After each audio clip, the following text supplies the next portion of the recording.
Hey everybody, Brad here with Arizona Grows. Welcome to my garden. As you can see, things are getting beefy in here. It's that time. We're over a month into flower. We flipped on October 22nd. Things are starting to get close. Things that are furthest along, this event horizon right here. And then actually this might be this is Black Patronus.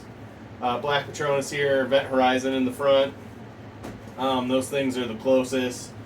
This watermelon gushers probably coming in right behind. It's already starting to get some purples and stuff. We'll show you that when we do the close-ups because they look awesome. Neon sunshine, probably my favorite smell in the tent. It's just Z-Skittles, love it. Let's see this watermelon gushers real quick.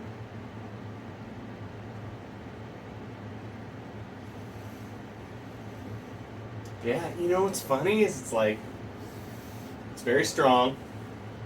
I feel like it's not watermelon, but it's like cocoa. It's almost like cocoa sunscreen or something. I don't know. It's interesting smelling. The nugs are getting fat little balls, little poof balls. So I think it's gonna smoke good. We haven't tried it yet, so it'll be fun. That's watermelon gushers from Colorado. It's one of the exotics here. I have to look at the bucket, but it's either the Event Horizon or the Black Patronus. The other one's in the front. And then this is the Grape Lemon Cherry from Tiki. It is starting to get absolutely crazy. The smell on this, I'm hoping we get a little more grape this time. Last time it didn't get grapey, but I also fell on it. Oh, yeah. You know what? I might be getting the grape, and if I get it this time, I think the difference is going to be that it likes it to be colder.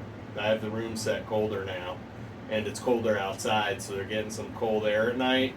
And that could be the difference, or maybe it just didn't like getting falled on when I fell on it in the middle of my round and ripped off half of its branches. So don't do that if you're growing something. Don't fall on it and rip off half its branches. I don't think it harmed, even though I did that much damage to it, which was pretty impressive. And it still put out a ton of quality nugs, but they weren't very grapey. It also was sharing the bin with the Sherb Cake, which was a bigger plant after I broke the Grape Lemon Cherry, and it's possible the Sherb Cake was stealing all the stuff that made great flavor. This time it's in its own pot. We're trying it one more time. If it gets grapey, that'd be super cool. It's definitely picking up more grape than last time, so it'll be interesting to see. This one back here, the Black Patronus, smells like gas. Sherb Cake smells like Sherb Cake. When you rub your fingers on it, you kind of get like a sherby, kind of gassy, weird smell. Exactly like last time, so that means it's going to turn out to be exactly how we want. It's going to be Sherb up front, and then on the exhale, you're going to get like a little vanilla, soft, cakey smell. It's been my favorite one. That's why I gave it the whole tray to grow by itself this time. You might see some of the ropes. The nugs were getting heavy enough again where they needed some support, so now we're tying up some of the branches. Everything, though, looks so good. Oh, and also, on the Sherb Cake front, I just ordered from Tiki Cuts. I don't know if it's still going on, guys, but for Black Friday, he did buy one, get one on clones. Fantastic deal. So I ordered 2 clones.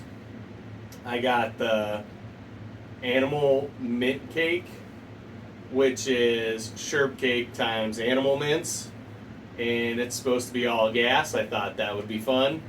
And then we also picked up the I think it's tropical runts.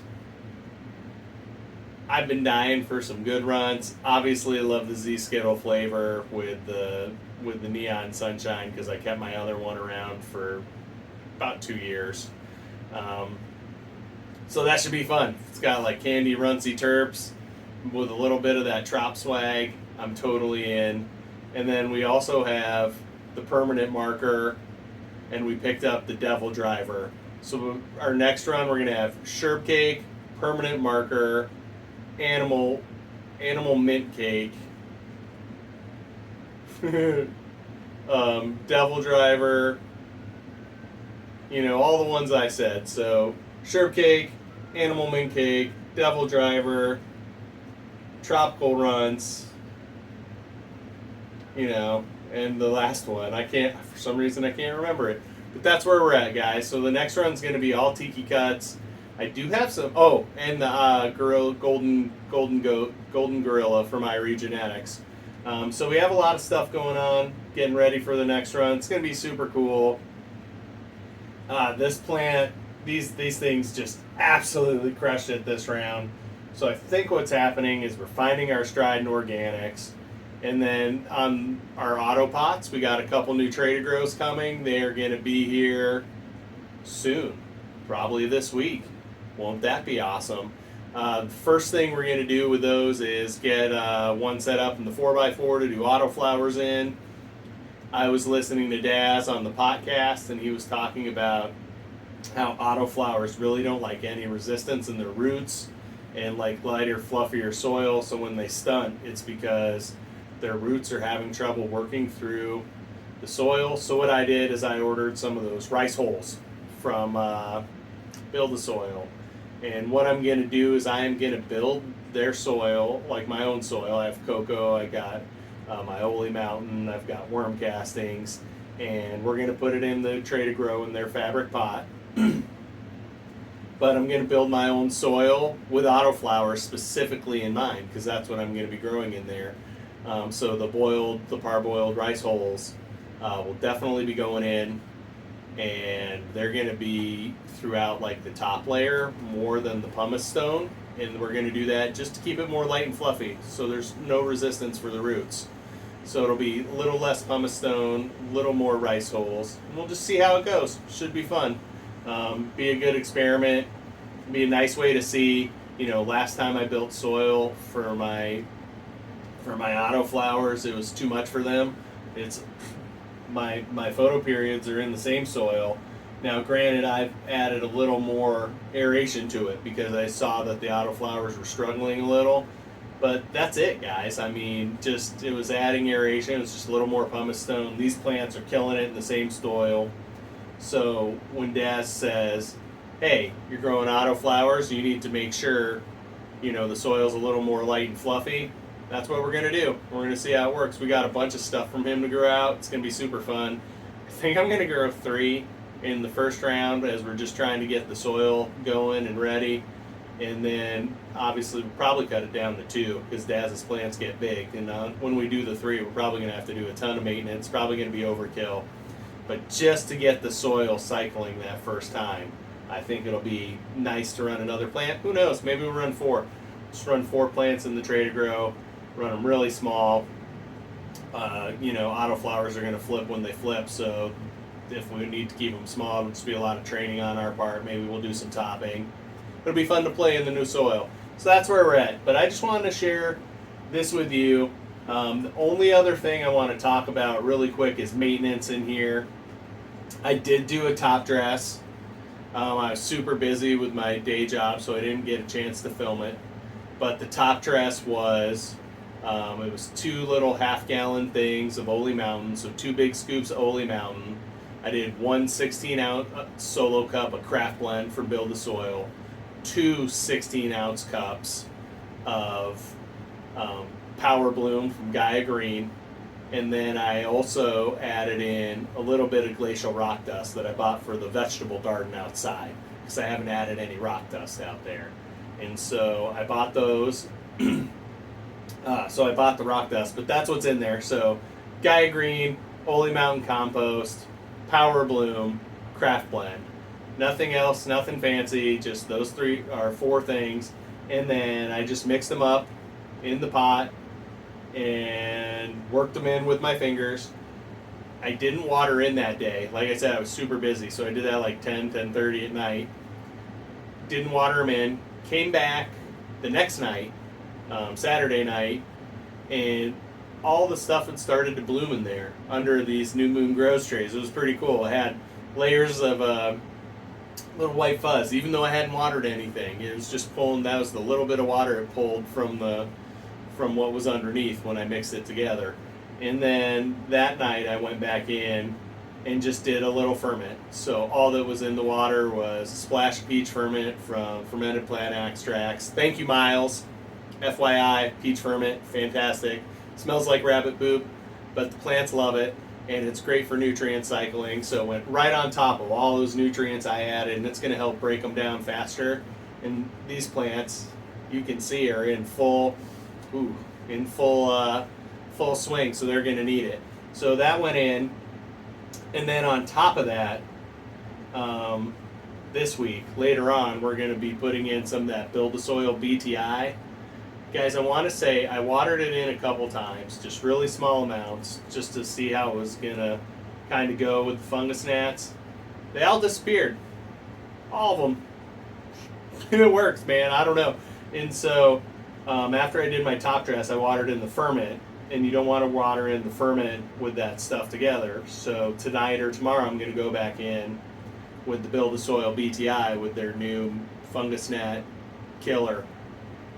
And I'm going to spray one more layer of that on, and then I'm just going to let it ride until flower, and we're going to see if that kills any of the fungus gnats. I'm going to take some of my traps out of here after, well, maybe we'll water it in twice just to give it a fair shake after the ferment.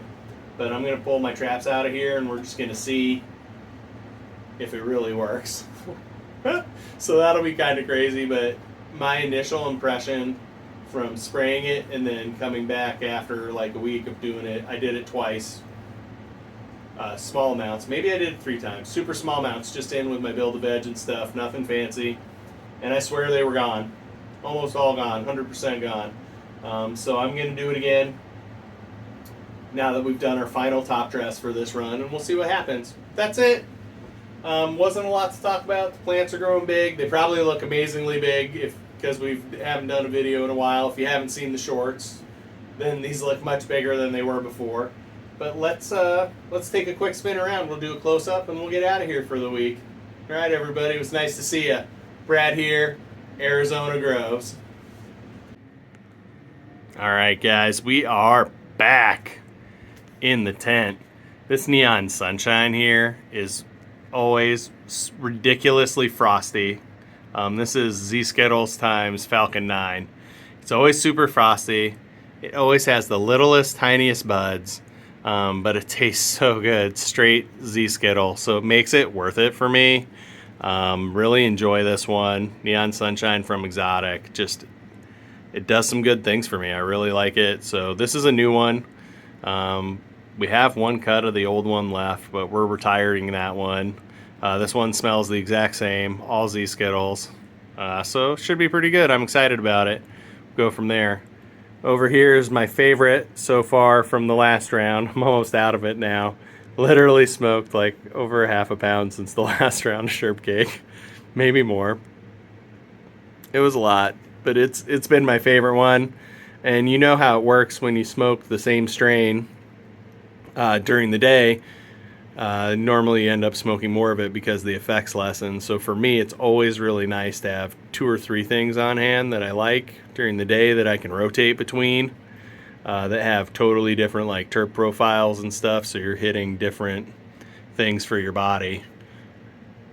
And then when I go back to the Sherp Cake, it's like, boom! Yeah, buddy. Look at this nug. Look at this thing right here. This thing is fantastic. You can tell we started tying them up. They were starting to get a little floppy.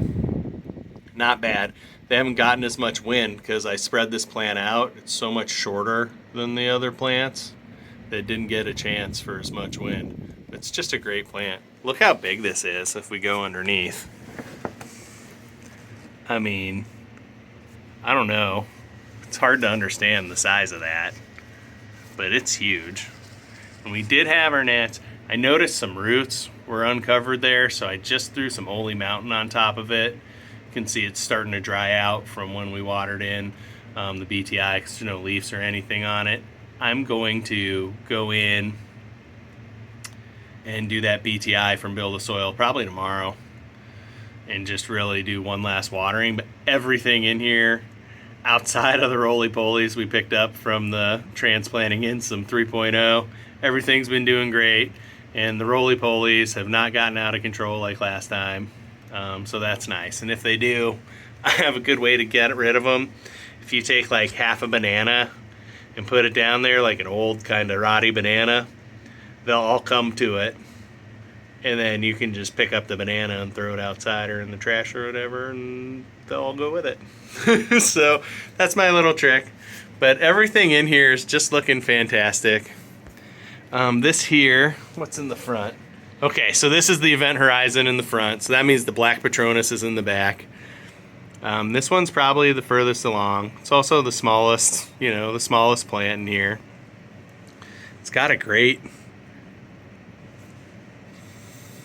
kind of fruity, funky flavor. Nice plant. I probably could have cut it down like the gooey gummies. I could have just cut it out of here like the Code Red because it's not going to produce much. But I had the space. I left it there. It's going to be my last run in these 3.9 gallons because we're going to replace them with another tray to grow. So, awesome. But I didn't take it out. And then right next to it, drinking the same amount of water, which I think sometimes is hard for a smaller plant.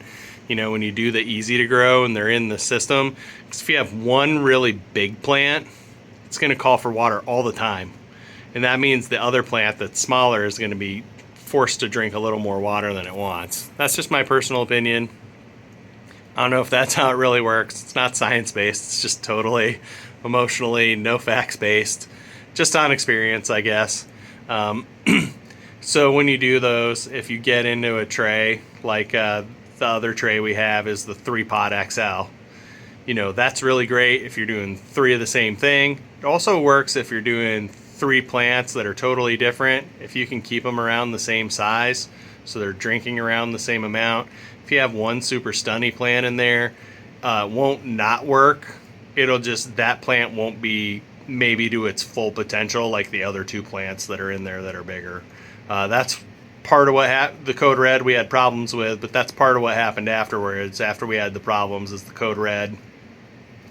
These 2 big, huge plants were just calling for water all the time. They were just getting it. And that little Code Red was sitting in the middle pot, which gets the most water, and just couldn't handle it. The sherbet cake. Just look at that. Absolutely nuts. All right. And this was the grape lemon cherry. We talked about that a little bit more today. It's got a little bit more grape flavor this time. Could be a couple factors. One, it was sharing the tray to grow last time, which could have affected it. 2, I fell on it and broke a bunch of branches off, so it might have just been too stressed to finish producing the flavors that it did. But guys, this is in a 3.9 gallon, easy to grow from Autopots. Look how big this is. I mean, this is, with these size nugs, this is a 1/4 pound plant probably out of here. In a 3.9 gallon, all organics.